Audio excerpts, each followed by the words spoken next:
नमस्कार। मैं GRS news के लिए गिरीश चकरवार। आज के इस ब्लॉग में मैं बात करने वाला हूं देश के प्रधानमंत्री नरेंद्र मोदी के प्रवचन के विषय में। अब आप कहेंगे कि देश के प्रधानमंत्री और भारतीय जनता पार्टी के सबसे महत्वपूर्ण राजनेता को प्रवचन क्यों कह रहे हैं कि प्रवचन। मैं इसलिए प्रवचन की बात कर रहा हूँ कि जिस तरह वो आजकल रैलियों में प्रवचन देते हुए दिख रहे हैं, उसका मैं जिक्र आप लोगों के समक्ष भी करना चाहता हूँ।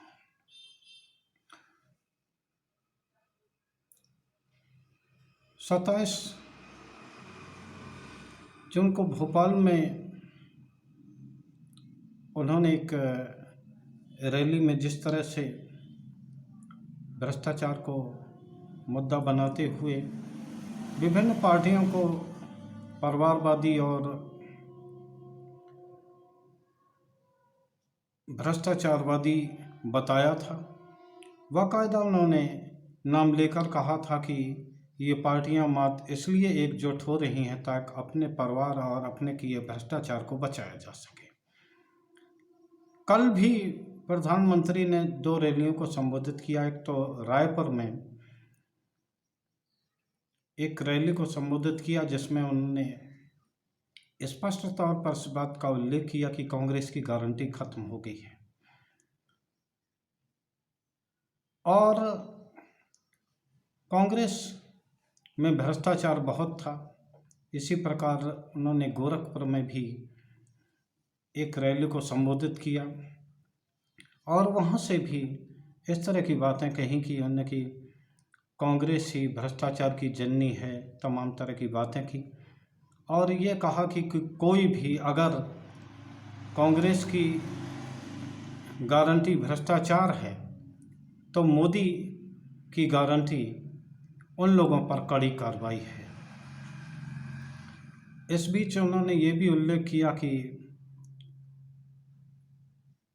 कांग्रेस काल में व्यापक भ्रष्टाचार होता था और भ्रष्टाचार के कारण लोगों को बड़ी तकलीफ होती थी और लोगों तक लाभार्थी तक सही धन नहीं पहुंच पाता था।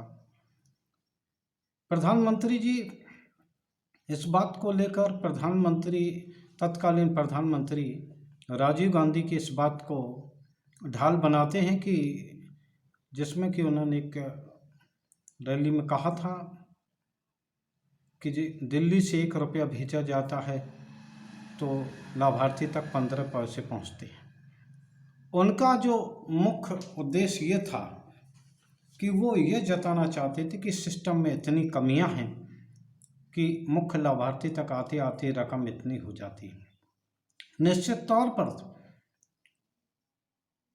प्रधानमंत्री ने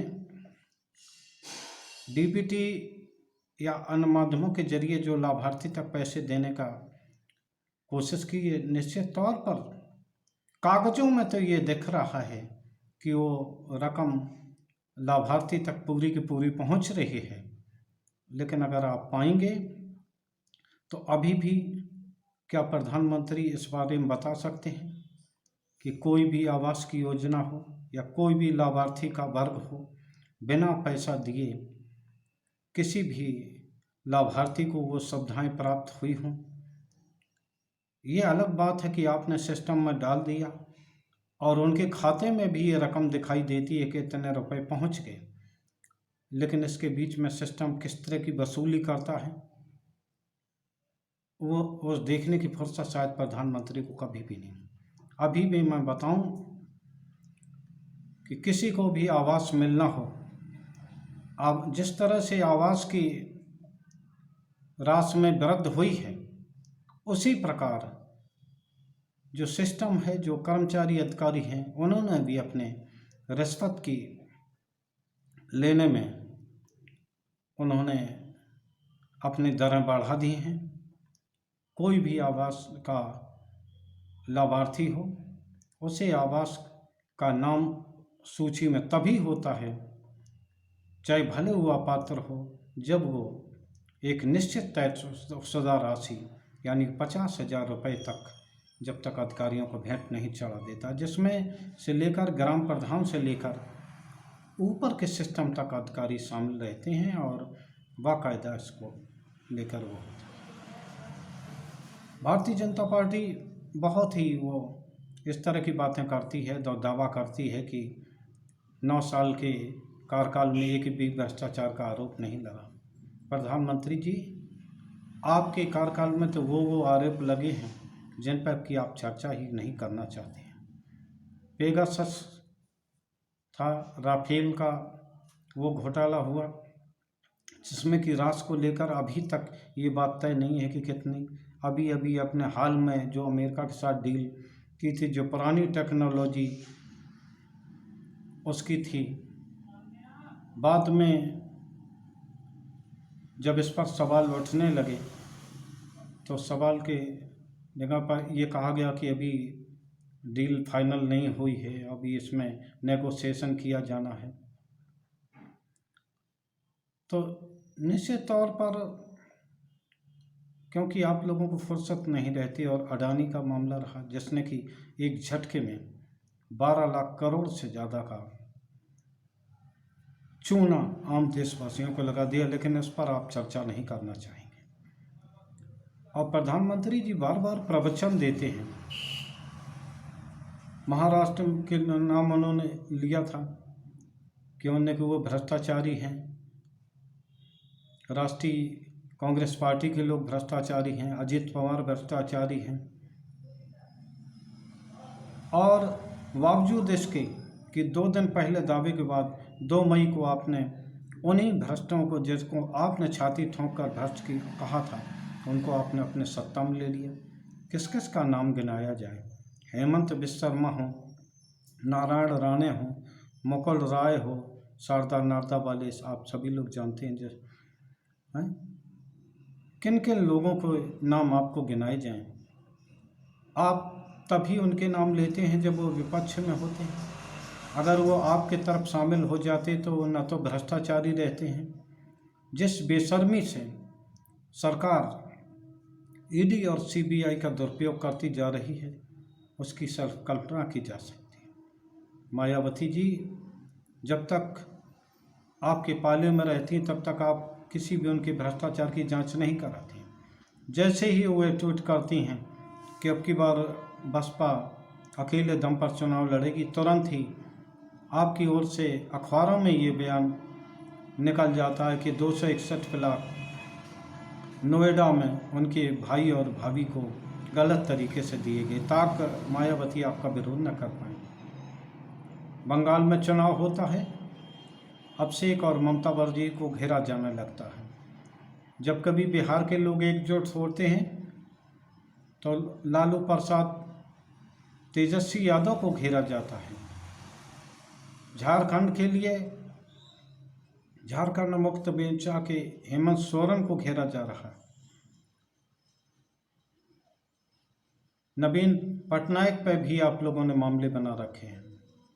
जगन रेड्डी के खिलाफ ही जांच चल रही है। तेलंगाना के बीआरएस के उनकी बेटी को आपने दिल्ली शराब घोटाला में फंसा रखा है। तो मैं ये नहीं कहना चाहता हूँ कि जो लोग जिन पर जांचें चल रही हैं तो वो दूध के धुले होंगे। निश्चित तौर पर उन्होंने भ्रष्टाचार किया है, तो उस भ्रष्टाचार की जांच हो और उन पर कार्रवाई होना चाहिए। लेकिन जैसे ही वो आपके दल में शामिल हो जाते हैं, आपकी हाँ में हाँ मिलाने लगते हैं, तो वो भ्रष्टाचारी नहीं रहते क्या प्रधानमंत्री जी? कि आपका वही हाल है कि पर उपदेश कुशल बहुतेरे, दूसरों की तरफ उंगली आप दिखाते रहते हैं। कभी आपने अपनी तरफ ये देखा कि आपके दल में जो लोग बैठे हैं वो किस तरह के लोग हैं? अभी जम्मू कश्मीर के पूर्व राज्यपाल ने आरोप लगाए थे, किस तरह 5 विमान न मिलने के कारण पुलवामा में हमारे वीर जवान शहीद हुए। 300 करोड़ की राशि जो रिश्वत में देने वाली थी, जिसके लिए राम माधव पैरवी कर रहे थे, क्या आपने उनकी जांच की? अंबानी को कौन सा प्रोजेक्ट दिया जाना चाहिए जिसके लिए 150 करोड़ की राशि पूर्व राज्यपाल को मिलने वाली थी, क्या आपने जांच कराई? तो आप अपने भ्रष्टाचार को क्यों नहीं देखते? अब आम जनता भी इस बात को जानने लगी है कि केवल आप हवा में बातें करते हैं, और उन्हें जब आपके दल में आ जाते तो न तो वो भ्रष्टाचारी रहते, न वो परिवारवादी रहते। प्रधानमंत्री जी, दूसरों पर उंगलियां उठाना बहुत आसान होता है, ये आप न भूलें कि अगर आप एक उंगली किसी को और उठा रहे हैं तो 3 उंगलियां आपकी तरफ इशारा करती प्रतीत हो रही। ये बात अलग है कि अभी आप ताकत में हैं, अभी आपके हाथ में ईडी, सीबीआई और अन्य एजेंसियां हैं जिनके सहारे आप किसी को भी दबा सकते हैं, झुका सकते हैं।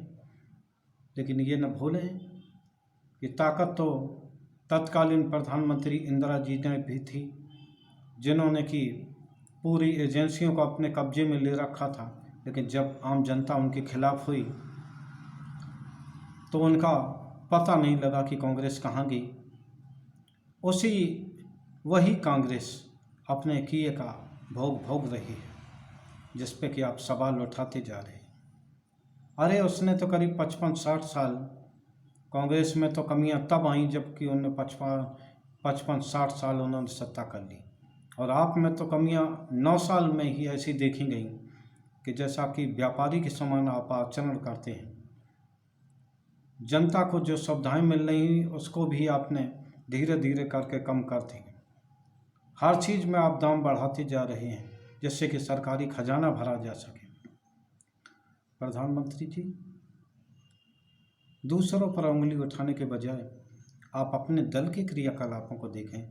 जरा उन नेताओं की ओर देख लीजिए जो पहले एक कुर्ता एक पैजामे में आए थे और जो मात्र साइकिलों पर चलते थे, आज उनके पास गाड़ियों का काफिला कहाँ से चल रहा। लेकिन आपको तो केवल दूसरों के दलों की कमियां दिखती हैं,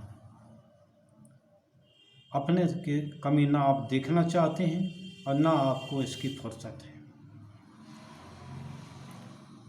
प्रधानमंत्री जी, आप ये न भूलें कि जनता सबकी मालिक होती है, और जब जनता बदलाव पे आती है तो न तो आपका प्रचार अभियान, न आपके चैनल और न आपकी एजेंसियां काम आएंगी। जिस तरह के आप, जिनके बदौलत आप विपक्षी नेताओं को दबाते रहते हैं और जिन पर सवालिया निशान उठाते हैं। आशा है प्रधानमंत्री जी, दूसरों पर आरोप लगाने के बजाय जरा अपने दल में भी देख लीजिए कि जो सांसद विधायक फटी चप्पलों में घूमते थे आज किस तरह के वैभव का जीवन व्यतीत कर रहे हैं। क्या आप